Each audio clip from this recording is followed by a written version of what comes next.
He was a ghost online long before the world knew his name. A shadow, wrapped in pixels, performing for an audience he didn't yet have. But behind the curtain, behind the glare of monitors and the grain of grainy webcams, something darker stirred.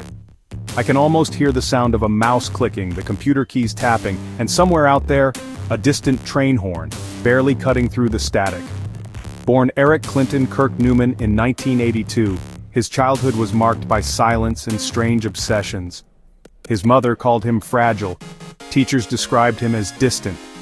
What they didn't know was that the boy they watched growing up would one day become a killer who filmed his crime and uploaded it for the world.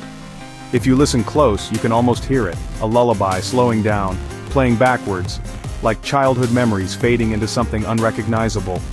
Sometime in the early 2000s, Eric disappeared, and Luka Magnotta was born. A creature of curated glamour and desperate illusions. He posted photos of himself endlessly, sometimes as a model, sometimes as a lover of celebrities. But online fame wasn't enough. He wanted obsession, he wanted fear. The internet can make anyone feel important, but for Luka, it was never enough. He needed to be notorious. Then came the videos. They surfaced quietly, the way nightmares do. Posted to anonymous forums and soon reposted by horrified users, videos of cats, sealed in vacuum bags, drowned, tortured. Viewers tried to trace the man behind the screen. They formed digital armies analyzing curtains, cigarette packs, light switches, anything that might give him away. But Magnotta stayed one step ahead, laughing. The internet became his stage. Every click, every share, every horrified comment, fuel for his performance.